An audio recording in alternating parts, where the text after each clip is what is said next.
Bueno, sin más preámbulos, iniciamos nuestra primera conferencia titulada Capital reputacional y gestión de la comunicación en crisis, una mirada al caso de Ituango a cargo de Diego León Salazar Vargas, gerente de comunicaciones corporativas del Grupo EPM. Bienvenido.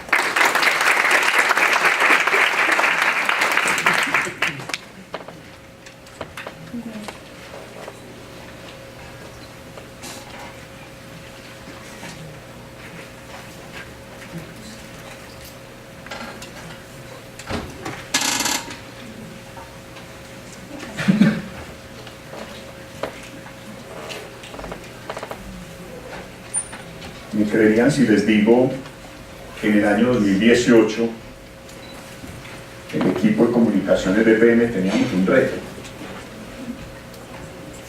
posicionar el proyecto hidroeléctrico Ituango como un proyecto país, y lo logramos. Todo el país supo del proyecto hidroeléctrico Ituango. Ahora, ¿cómo lo posicionamos? Ya otra cosa, ¿cierto? Buenas tardes. Pues gracias en primera instancia a la Universidad de La Sabana, en especial a Diana por la invitación a este espacio para contar la experiencia y en esta tarde pues el caso de Ituango hasta donde les puedo contar. A Ana pues también me da mucha alegría y satisfacción poder compartir este escenario hoy con ella. Le di muchas vueltas de cómo llamarle a la charla, ¿no? Por ejemplo, pensaba, bueno, Diana me escribió, Diego no me ha mandado el nombre. Porque pensaba, bueno, gestión de la comunicación en crisis y la crisis de la comunicación. Puede ser, no, suena bien. Pensaba simplemente la clásica, ¿no? Gestión de la comunicación en crisis, el caso proyecto hidroeléctrico Ituango. Total, probablemente genere más expectativa, no lo que antecede, sino el proyecto hidroeléctrico Ituango. Lo he escuchado. No sé. Así que quise denominarla capital reputacional y gestión de la comunicación en crisis. Y arranco por este referente del capital reputacional.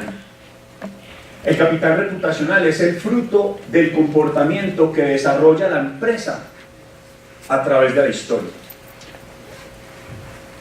Y lo que puedo decir ante eso es que la empresa en la que laboro hace 13 años es más que Ituango. 64 años de historia de una empresa pública que ha sido referente por la manera como se ha gestionado la organización. No sé qué tanto conocimiento tengan ustedes, EPM es una empresa 100% pública, de propiedad del municipio de Medellín. Y tengo que decirlo como ciudadano, no desde el rol de gerente, que el desarrollo de Medellín y su inversión social, su plan de desarrollo, en gran medida se apalanca por los recursos que EPM transfiere al municipio. Para que se hagan una idea, 1.2 billones de pesos para inversión social en la ciudad. Y eso pues no podría como borrarse del mapa cuando hemos tenido que enfrentar quizás una de las crisis más complejas que haya tenido alguna empresa en Colombia, por lo menos en los últimos años. La reputación de esta organización, paradójicamente en sus años, está basada en la calidad de sus productos. EPM es una empresa prestadora de servicios públicos. Y la responsabilidad social empresarial y la responsabilidad social ambiental han sido las bases sobre las cuales reputacionalmente la compañía se ha fundamentado. Paradójicamente, uno de esos pilares entra en cuestionamiento producto de la crisis, pero ahorita veremos como algunos temas asociados a eso.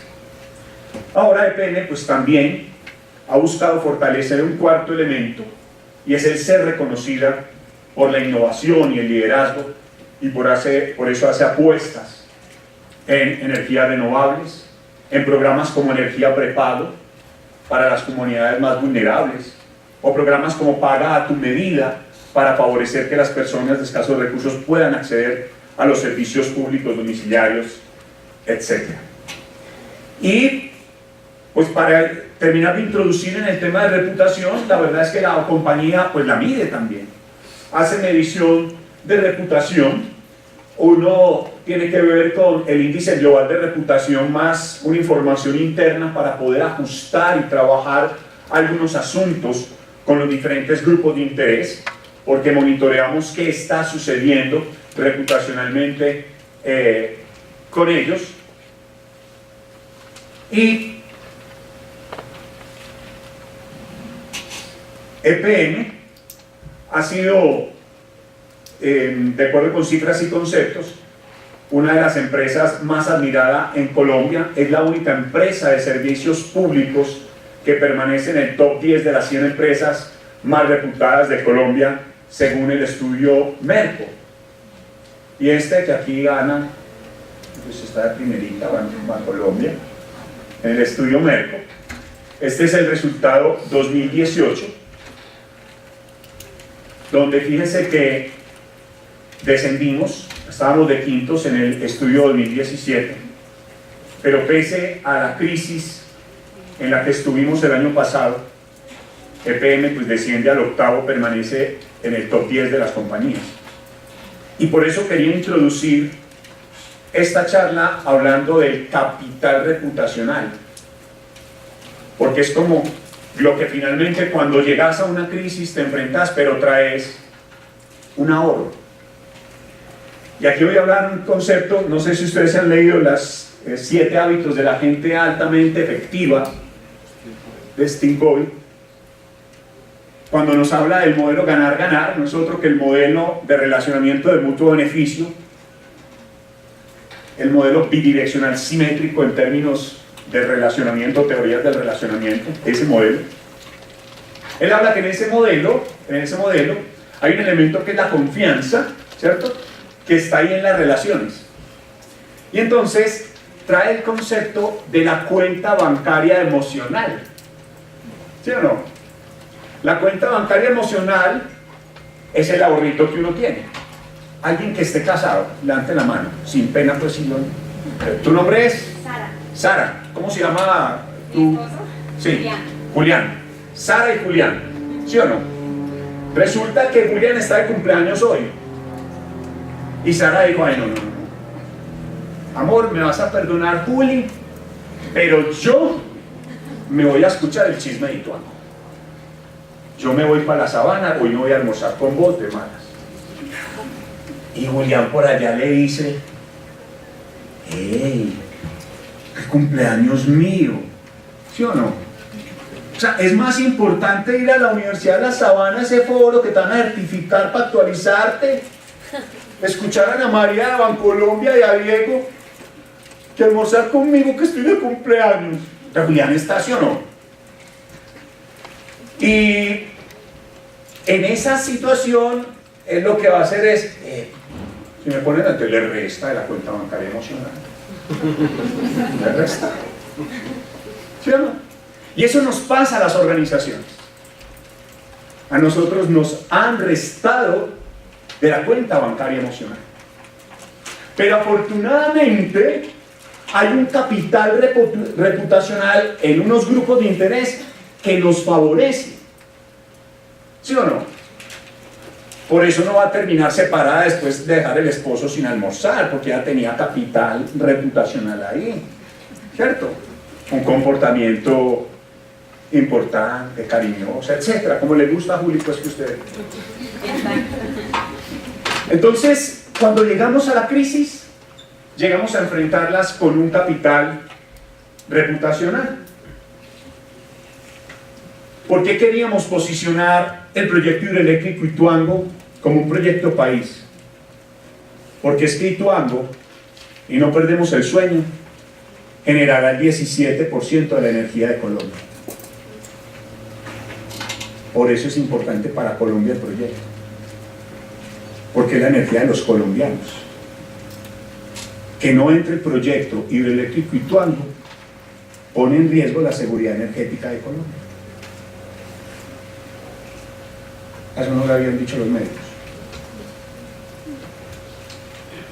Entonces los voy a invitar, como para que nos demos un contexto, a ver esta nota que grabamos recientemente, la emitimos por Teleantioquia y Telemedellín en un programa que tenemos hace cerca de 30 años, que se llama Camino al Barrio, y nos ayuda a dar un contexto justamente del proyecto.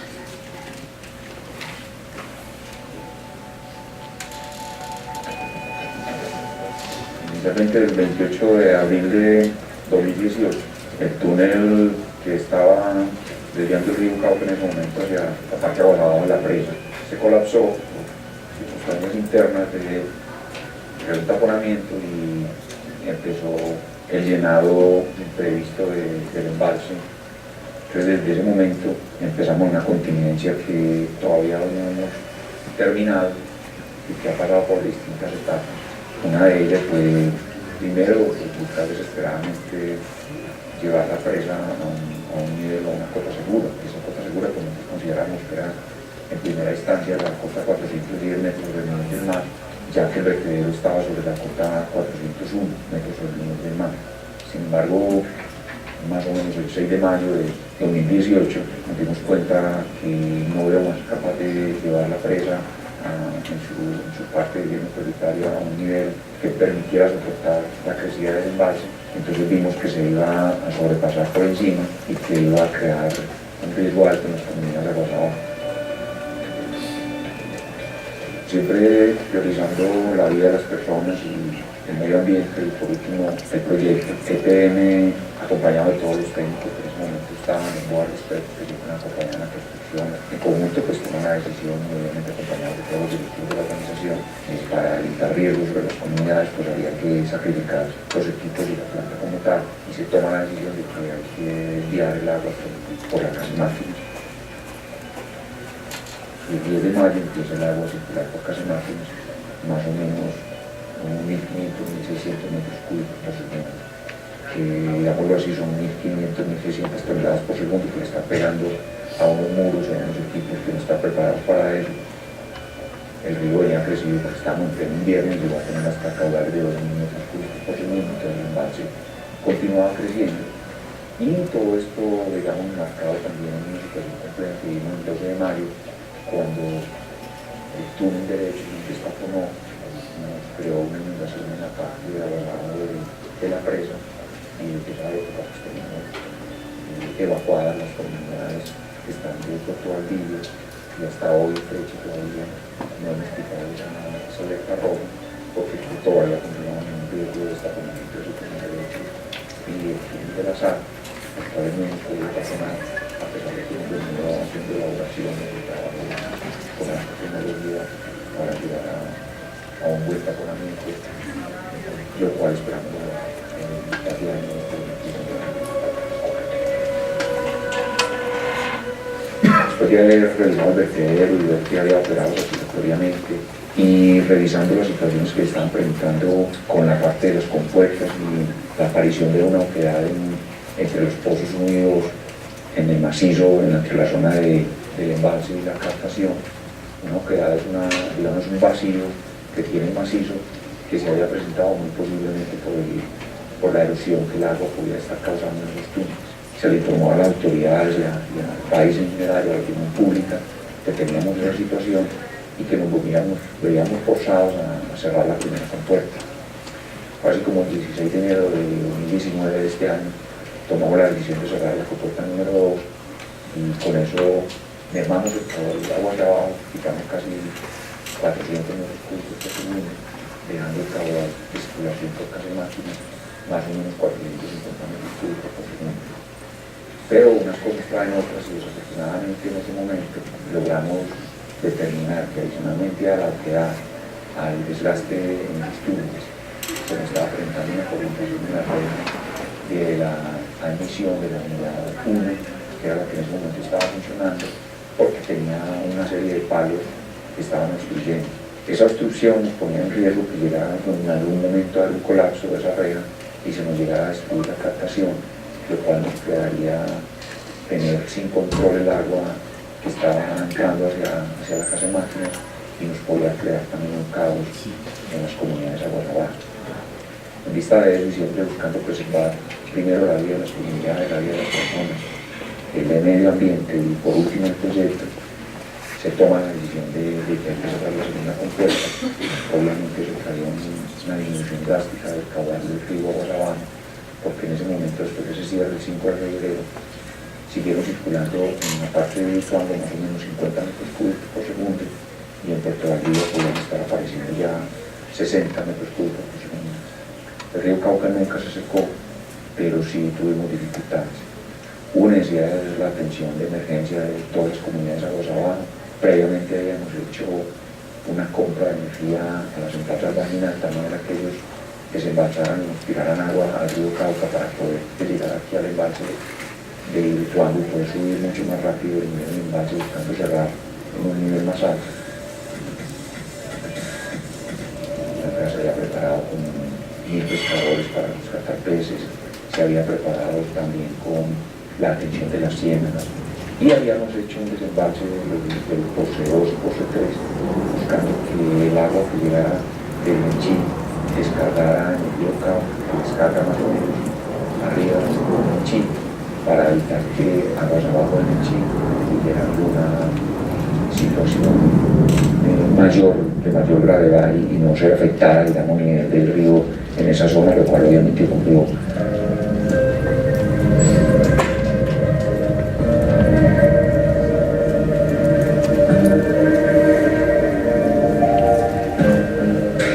Hubo toda una estrategia que trazó la organización buscando salvaguardar la vida de las personas y salvaguardar el medio ambiente con una atención prevista desde días antes, buscando disminuir el impacto a las comunidades y al medio ambiente en toda la zona aguas abajo del río.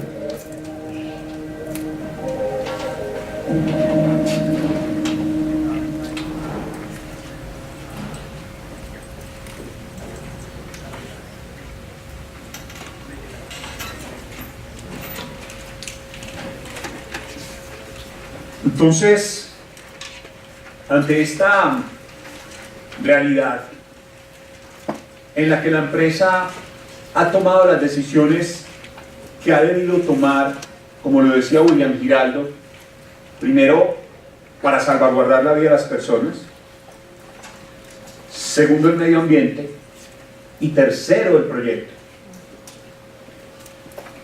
Eso a nosotros nos habla, y ahí sí se los digo desde la intimidad, de una empresa que es coherente con lo que ha dicho a lo largo de su historia.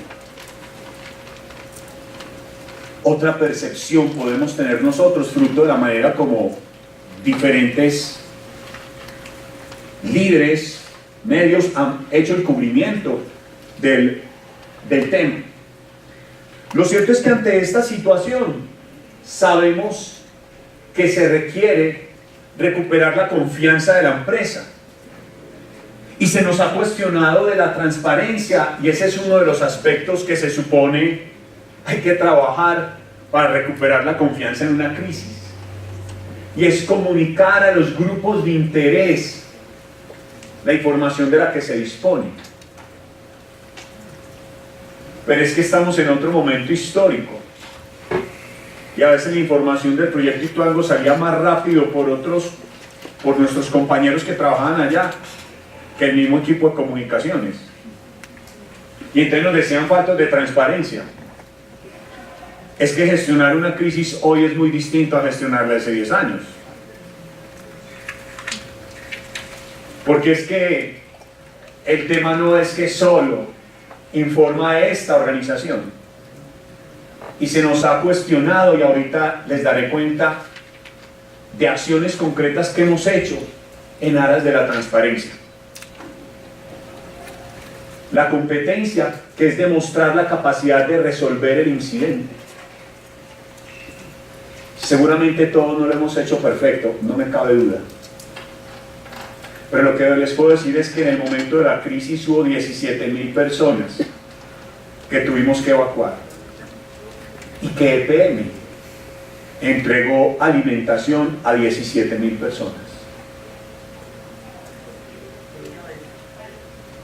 Les puedo decir que de forma maratónica la EPM montó un restaurante industrial en Valdivia, de forma maratónica, para suministrar alimentación a las comunidades. Y esto lo cuento porque esas miradas pues no se alcanzan a cubrir en los noticieros. Bueno, de pronto esas noticias no son tan buenas mostrarlas, ¿cierto?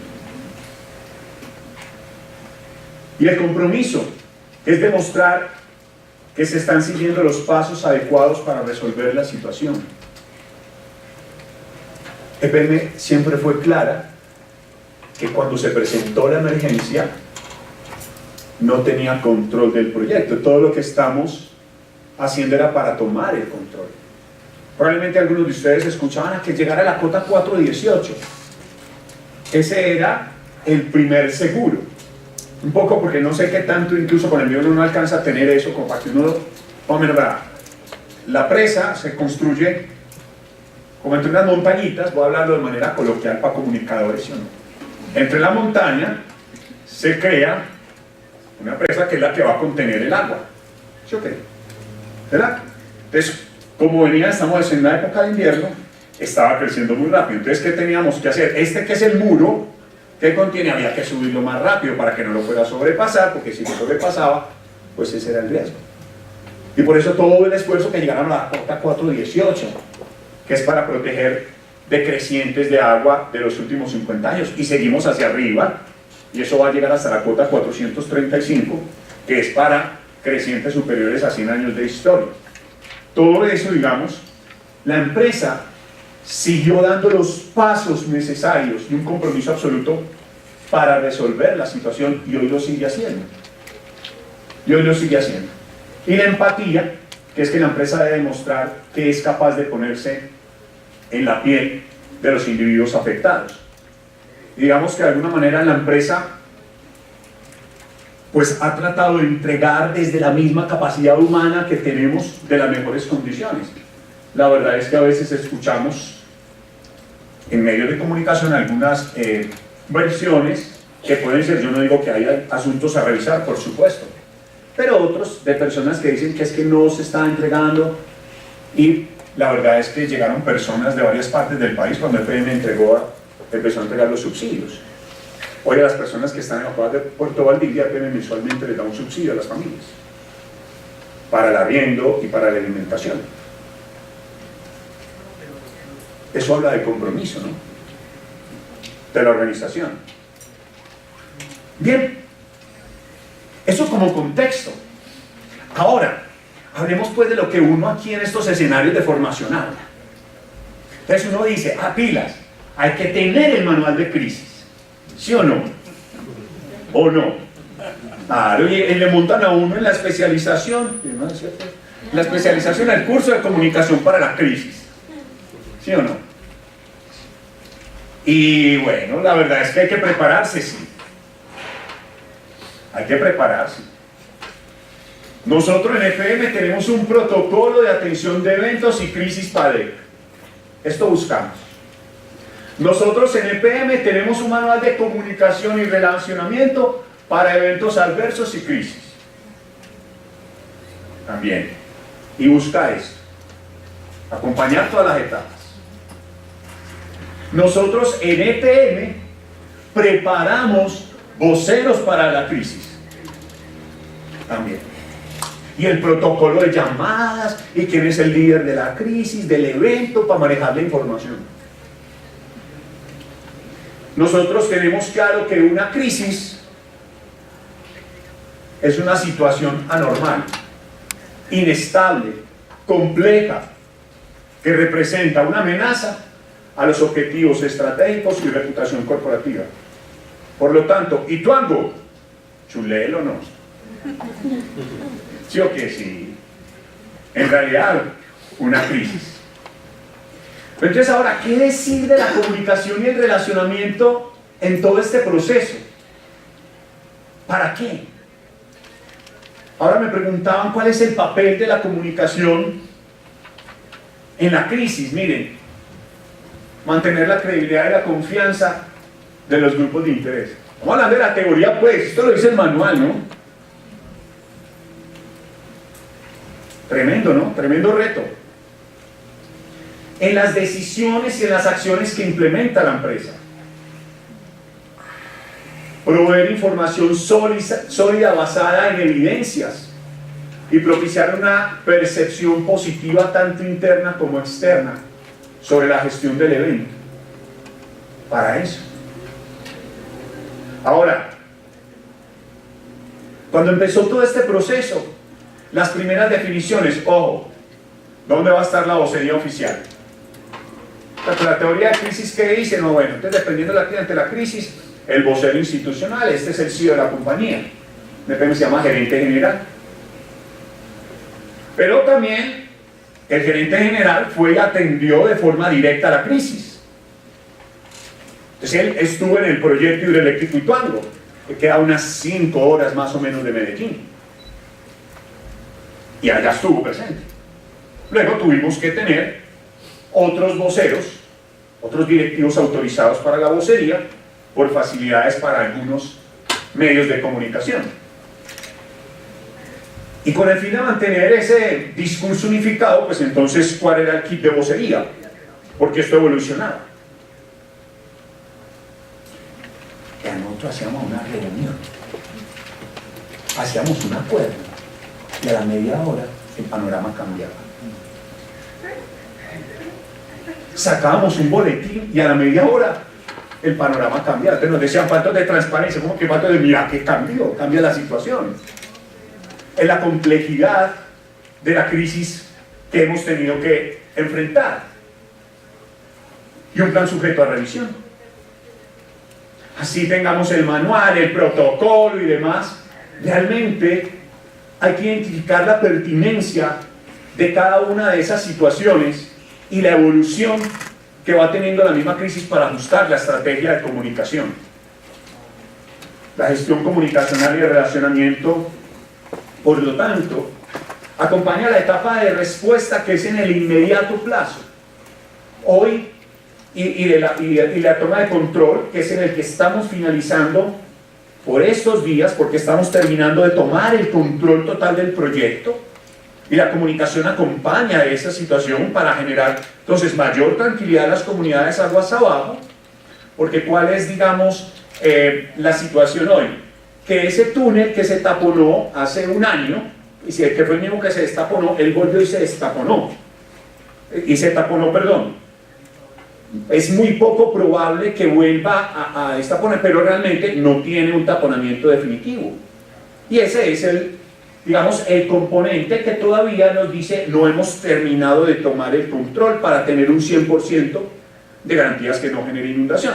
Las personas que hoy están evacuadas son las personas de que si un eventual destaponamiento natural de ese túnel, digamos que las personas que vivían en ciertos lugares están evacuadas, ¿cierto? Porque si se destaponara, pues podría generar una inundación en esas casas. Pero estamos en todo el proceso paralelo al control, hay todo el tema de recuperación, que es lo que se denomina el Bajo Cauca antioqueño, los municipios que están después del Murito para abajo, ¿cierto? Recuerden que acá están las montañas, todo largo, 72 kilómetros pues de presa, para que se hagan más o menos idea de lo pequeño del proyecto. Y este murito de acá para allá, entonces hay otros municipios que son los que de Medellín conducen a la costa. Esos son los municipios del Bajo Cauca antioqueño, y ya se conecta pues con la Mojana y la costa, etc. Entonces, hoy le estamos apostando a todo un tema de recuperación. Se han firmado convenios con la Autoridad Nacional de Pesca, con Corantioquia. El próximo lunes vamos a firmar con el Instituto Humboldt para todo un tema de la recuperación aguas abajo. Miren, el Bajo Cauca, y es un paréntesis, es un territorio complejo desde la perspectiva de orden público, muy complejo. Con la llegada del proyecto llega de alguna manera la institucionalidad, y eso pone más vulnerable, digamos, todo este proceso, porque hay que tener en el escenario, sin duda, esas realidades del territorio, esas realidades que están allí presentes. Lo otro es fijar una línea discursiva que va evolucionando en la medida que va evolucionando la crisis, donde se fija un mensaje central. Ustedes habrán visto, ahorita William, yo lo acabo de decir, el mensaje central hemos sido reiterativos en la última evolución, y es: priorizamos la vida de las personas, de la comunidad, del medio ambiente, y por tercero, el proyecto. Y luego hay 3 mensajes de apoyo. Esto lo digo ya más en términos prácticos de cómo se va alineando la vocería en la organización. ¿Cuál es el mensaje principal que debemos transmitir? ¿Y cuáles son los mensajes de apoyo? Que esos son los que entran a competir pues con las otras informaciones que están, por supuesto. Y buscamos priorizar en todo esto también las audiencias, el Estado. Un proyecto, una crisis de esta, activa el Sistema Nacional de Gestión de Riesgos y de Desastres. Entonces EPM firma un convenio con esta institución del gobierno nacional y le paga a esta institución para coordinar a los diferentes organismos. Pero dado el hecho, hay un tema de relacionamiento con el gobierno nacional, con el gobierno departamental, con las alcaldías y gabinetes y consejos municipales de los municipios que están allí, asamblea, etcétera, la comunidad, líderes de opinión, clientes, proveedores y contratistas, inversionistas y por supuesto la gente PM o el grupo de interés, colaboradores. Sin duda, cuando empezó toda esta crisis era ¿qué digo yo? Un maremoto, ¿cómo dirán? Una avalancha de información, de contenidos y demás. Era necesario definir la agenda y la estrategia de contenidos. Y entonces esa estrategia la fundamentamos en 6 ejes temáticos. A partir, ahorita les muestro de cómo empezábamos a monitorear de qué se estaba hablando. Entonces, lo primero tenía que ver con las comunidades, lo segundo con el ambiente, el tercero con los trabajadores. Recuerden que hubo videos entonces del trabajador aquel cuando se destapó una prueba, seguramente ustedes vieron el que salió porque estaba donde no podía estar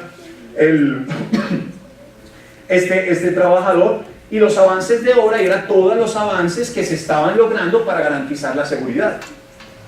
Pero en plena crisis ya empezaban a hablarse de causas y de futuro del proyecto, y nosotros lo que dijimos en ese momento: venga, hoy nos queremos, después hablaremos de causa, hablaremos del futuro. La prioridad es la comunidad, los avances de las obras, la protección del ambiente y la protección de las vidas. Porque también tengo que decirlo que en una crisis de esta, que llevamos un año en crisis, hay un asunto que también no nos cansamos de decir, y es que no ha habido una sola pérdida humana.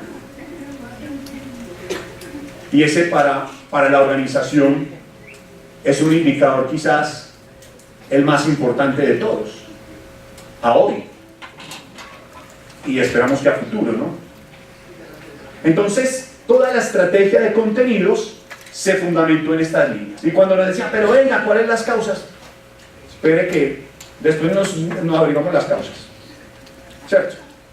Démosle prioridad a estos asuntos. Por supuesto que hoy estamos en este capítulo, ¿no? Hoy estamos en el capítulo de las causas, de las investigaciones, que ya seguramente pues ustedes a través de los diferentes medios se han enterado. Y cuando pensaba entonces, bueno, y entonces como que hay que hablarles aquí, pues yo dije, pues contemos en forma práctica. Pues porque si voy a hablar con colegas, ustedes me dicen si no están de acuerdo y cambio y hablamos de otra cosa. Pero pues contémosle pues qué fue lo que hicimos, ya como en cosas concretas. ¿Ustedes qué se dedicaron a hacer? ¿Les cuento un poquito? ¿O le damos paso a Ana? Entonces les voy a contar de forma concreta como cosas que se hacían parte de la gestión, como para que ustedes miren el detrás de cámaras. Y al final les hago una reflexión desde Diego Salazar, no desde el gerente de comunicación corporativa. Una de las principales acciones, pues nosotros usualmente tenemos la práctica de hacer monitoreo. Nosotros hacemos el monitoreo pues, de los medios tradicionales y de los medios digitales. Pero lo que hicimos en este caso fue intensificar el monitoreo, y con ese monitoreo fue que pudimos identificar nuestros grandes bloques temáticos para dar claridad a la opinión pública. Y nosotros, pues digamos diariamente, en la época dura, digamos del pico alto de la crisis, hacíamos 2 cortes en la mañana y en la tarde, y se hacía un comité en la mañana y otro comité en la tarde. Esos son los que les digo yo que nos reuníamos, acordábamos ahí por donde ajustábamos la estrategia, a la media hora, no, venga que vuelva a reunión. Vamos a redefinir porque se presentó esto, se presentó aquello. Pero total, uno de los asuntos, por supuesto, claves es monitoree cuál es la información y cuáles son las interacciones que se están dando en los medios. Les voy a hablar un poco de las cifras de temas de la gestión de prensa, del relacionamiento con los medios de comunicación. Mantener informados a esos líderes de opinión para nosotros era fundamental. Y miren, esa es la cifra real a 21 de mayo. Es decir, en un año y un mes, para redondear cifras, en 13 meses, hemos atendido 1.788 requerimientos puntuales. Este es el periodista que viene y me hace una solicitud. Y lo hemos atendido.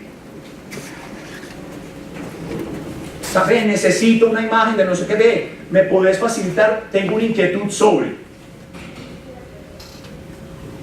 Nosotros hemos entregado a hoy 143 comunicados en un año, 42 boletines informativos, es decir, 185 comunicados oficiales.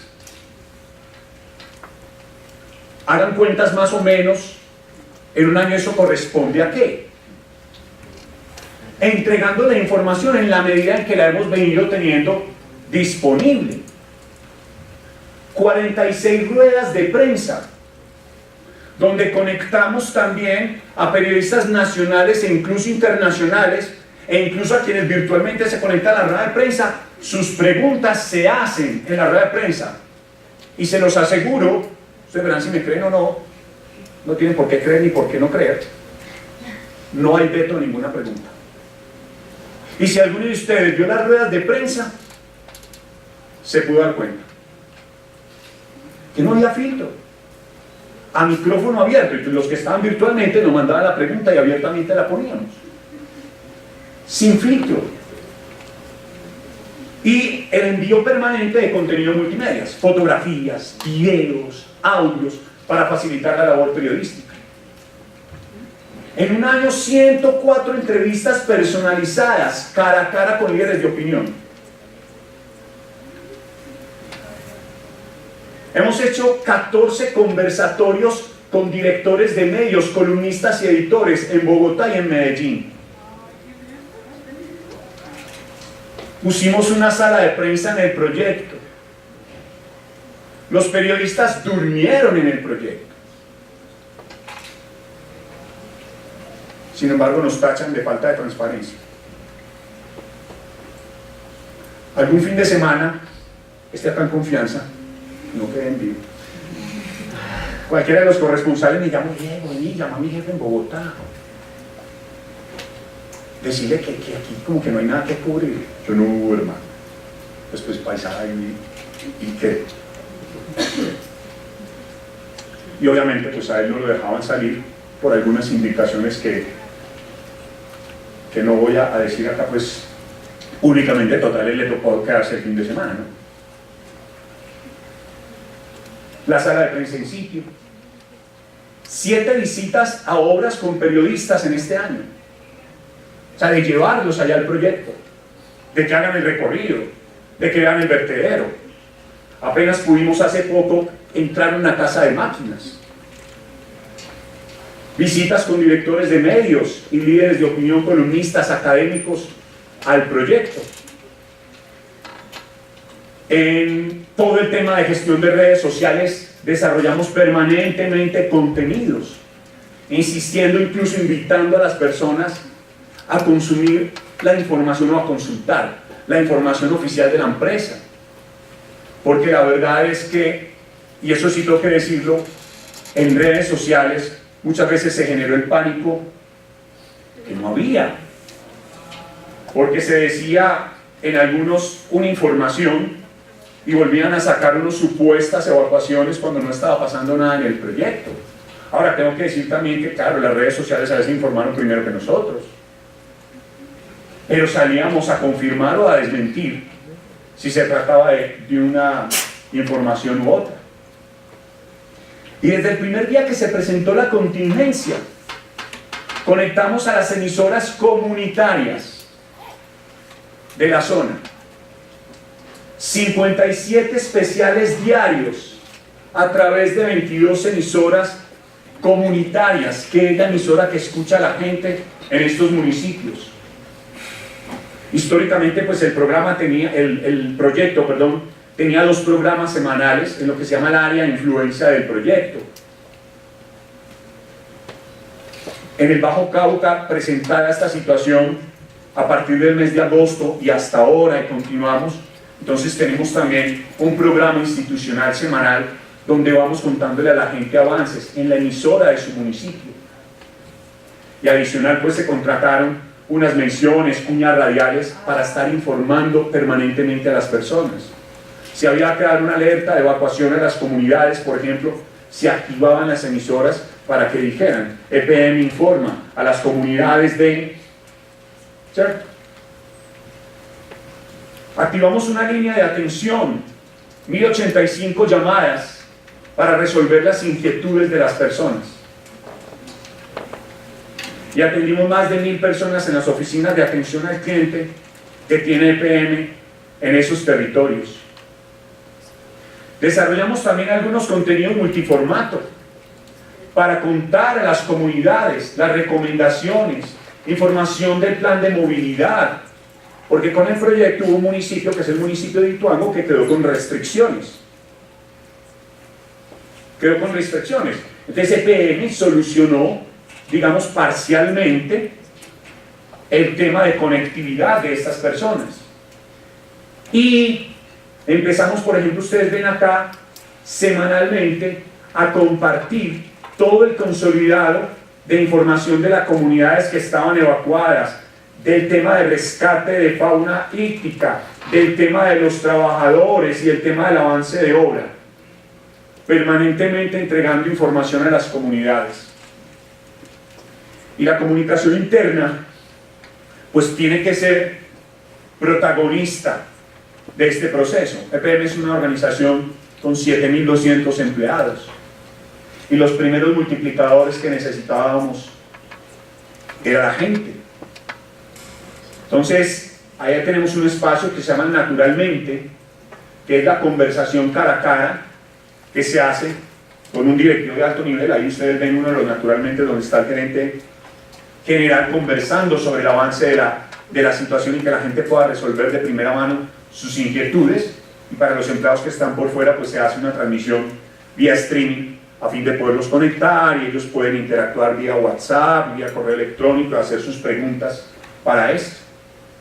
Informativos especiales, que es como el boletín interno, con la información detallada para que las personas pudieran compartir a sus familiares y amigos. Nosotros tenemos un grupo de WhatsApp con todos los directivos, y ellos fueron fundamentales para poder compartir la información.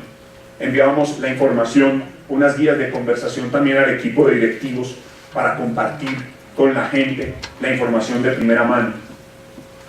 En el monitoreo de comunicación interna, pues este es uno de los resultados, que justo fue el mayor puntaje que se obtuvo cuando, digamos, las variables que se midieron el año anterior de la efectividad de la comunicación interna, que quedaría, digamos, en una escala en verde cada uno de los indicadores que monitoreamos con ellos. Y algunos datos que nos sobran. Uno, lo decía ahorita, en este mundo actual, ante una crisis donde la versión de la organización es una más entre N posibilidades, es invitar a la gente a que por lo menos consulte la información oficial de la organización. Lo segundo, qué bueno es contar con un equipo comprometido. Fueron varias semanas donde no hubo noches ni fines de semana. Y el equipo siempre estuvo dispuesto y con buena actitud. Yo le decía al equipo, miren, seguramente muchos de nosotros tenemos N cosas para agradecerle a esta organización. Hoy la organización nos necesita un poquito más. Entreguémosle un poquitico más, porque tenemos una responsabilidad enorme. Y tengo que decirlo, eso se logró. Ahora, cuando estás en un evento de esta magnitud, entonces se activa el Sistema Nacional de Gestión del Riesgo de Desastres. Eso se lo digo como datos de referencia, porque a ustedes no les va a tocar una crisis así, ¿cierto? Pero es importante activarse con las áreas de comunicación y hacer acuerdos. Con la directora del sistema de la Unidad Nacional de Gestión del Riesgo, pues hicimos un acuerdo porque ellos también manejaban unas comunicaciones y otra nosotros. De alguna manera, cuando entran esas dos entidades, hay un momento en el cual como que uno siente, ay, por madre, perdemos también el control de la comunicación, porque es un actor más comunicando la oficialidad. Entonces ahí es importante, y así lo intentamos hacer, algunos acuerdos para el manejo de la comunicación. Yo le decía, no, Diego, sigan ustedes manejando los comunicados oficiales y solo los sistemas, cuando cambiamos el sistema de alertas, nos ponemos de acuerdo, ustedes replican y ese lo sacamos nosotros. Es un tema de acuerdos. Ahora, creo que una labor, y es el principio número uno cuando uno hace relacionamiento con medios. ¿Para qué hacemos el relacionamiento con los medios en las organizaciones? Para esto, y en una crisis todavía más, facilitar la labor periodística. La labor periodística. Y esa labor periodística es entregando información, es facilitando voceros, es poniendo a disposición a las personas del acceso al lugar donde está ocurriendo justamente la contingencia, obviamente sin poner en riesgo los temas de seguridad. Y luego, un tema que es relevante también me parece, y es sistematicen y actualicen permanentemente las acciones. Y estas notas, para ir cerrando, habla Diego, el gerente de comunicación, de la reflexión que hago en todo este proceso. Lo digo más entonces como colega. Y es que, como hablan algunas de estas investigaciones, hay una de Jan Haas que caracteriza al nuevo consumidor, donde es muy activo. Hoy el diálogo es entre iguales. El discurso dominante no lo tienen las organizaciones ni las instituciones. Aquí es face to face. Y eso complejiza el asunto. Ahora no está mal, pero es muy duro. Es muy duro porque entra en escenario esto que hace unos años, desde hace más de una década, se nos hablaba, ¿no? El del quinto poder, ¿no? La gente. Y eso está bien, pero nos hace complejo la gestión de comunicación en la crisis. ¿Y qué me dicen de estas? Nosotros no nos salvamos. Las noticias falsas también las hemos tenido. y a veces incluso el mapa para salirme de las fake news no lo alcanzamos a dilucidar de qué es lo que a veces hay detrás del manejo de algunos temas del proyecto. Y este tema es que ante los ojos de todos siempre puede ser mejor. Si alguno de ustedes se cree capaz de manejar mejor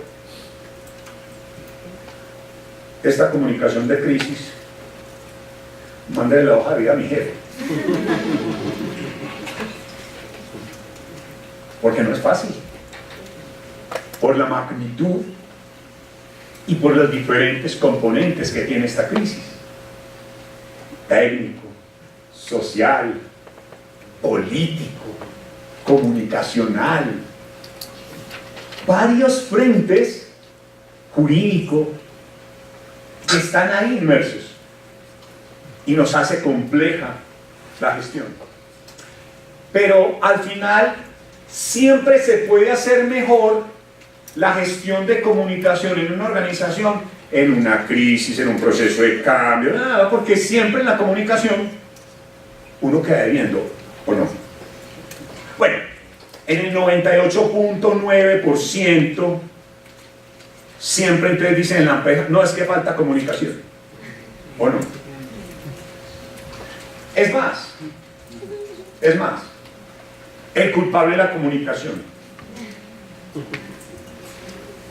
Y entonces, los problemas de gestión, esto no lo estoy diciendo por ahí, esto es reflexión profesional, en general de lo que nos pasa en las empresas. Los problemas de gestión de la empresa los queremos resolver con comunicación. Ups. No, ahí no hay especialización, ni maestría, ni doctorado de la sabana que sirva. No. Los problemas de gestión son los problemas de gestión y no se resuelven con comunicación. Lo que pasa es que muchas veces esa es la expectativa, ¿no? Y luego, el oportunismo por parte de los ciudadanos, de algunos, porque lo decía ahorita, uno de los componentes es político. Entonces hay precandidatos que tomaron a EPM para visibilizarse, para no hablar de un socio del proyecto. En fin, hay temas de protagonismo allí. Yo les digo honestamente que probablemente se pueda hacer mejor la gestión de la comunicación de esta crisis. No me cabe duda.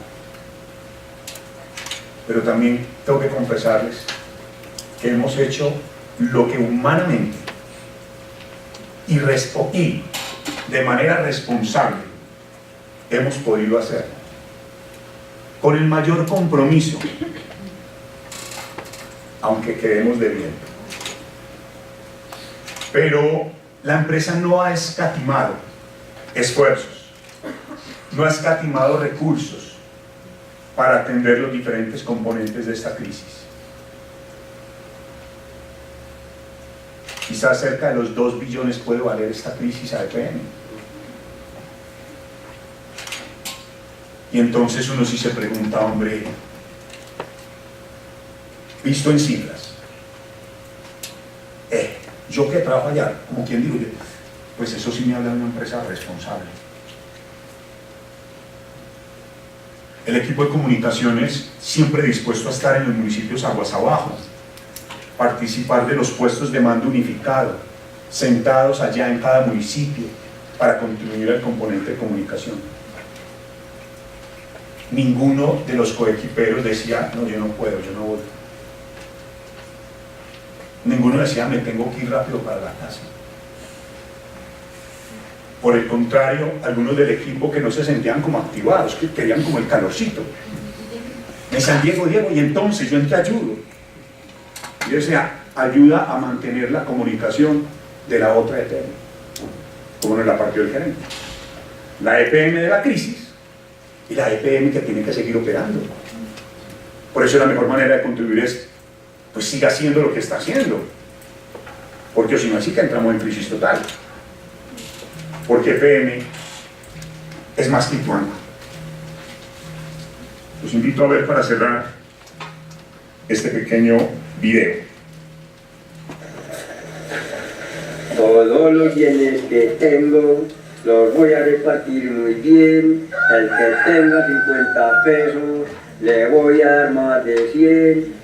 Yo no sé qué tendré, pero de todas maneras bajo de la pobreza de uno pues que ha tenido, ¿cierto? Yo no llego a tener estudio nunca, que mi Diosito me dio como una inteligencia en la cabeza y me dio un espíritu para mi poder hacer lo que he hecho. Trabajamos limpiamente, libre de cultivos ilícitos.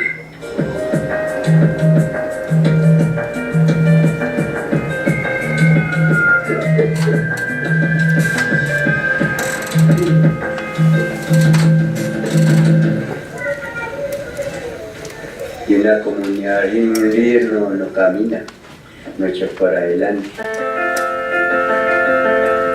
La vereda se llama Palo Blanco, el municipio de Ituango. Esto por aquí es bueno para trabajar.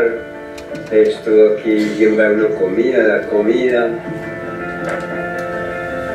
Nosotros aquí solamente no trabajamos y no la media caña, el dinero para ver. Y somos 12 familias que caemos aquí, cada cual tiene su pedazo, tiene su escritura, y cada cual sabemos por dónde es el lindero del uno y por dónde es el lindero del otro. Ustedes van para el poblado y nos pusimos a trabajar en comunidad diario, agarramos a sembrar caña en convites, y ya tenemos siempre de dónde sacar el desayunito y de dónde sacar panelita para comprar el mercadito.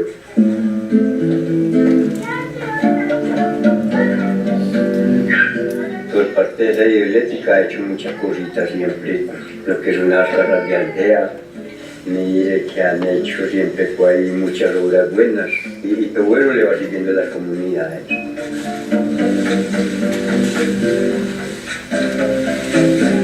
Por medio del liderazgo hemos siempre ido saliendo muy adelante porque cuando caímos nosotros aquí, ¿no? Pues caímos, imagínense, uno puede ir desplazado para decir que íbamos a caer a esta finca que íbamos a caer muy bien.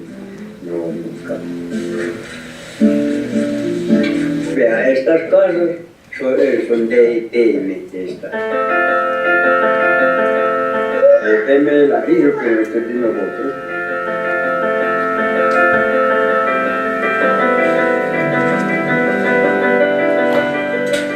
Llegó el proyecto de Trapiche que tenemos aquí comunitario, que uno todo día que amanece tiene que acordarse de Dios nuestro Señor primeramente, y a EPM por parte de la hidroeléctrica que nos colaboraron ahí con ese trapiche comunitario que tenemos ahí.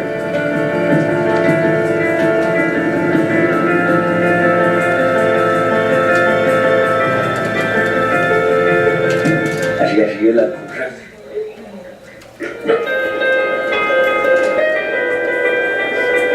Y ahora, por último, el proyecto hidroeléctrico tiene unos techitos donde vivir, para vivir debajo del techo, tiene la tierrita para trabajar.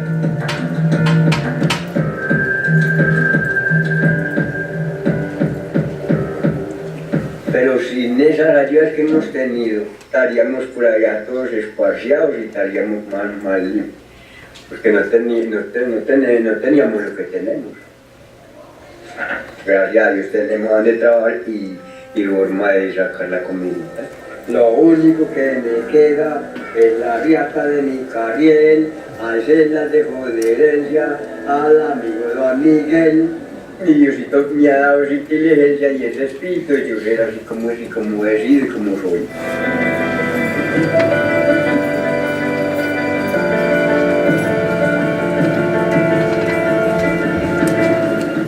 Y esta historia que acaban de ver no es una historia después de la crisis.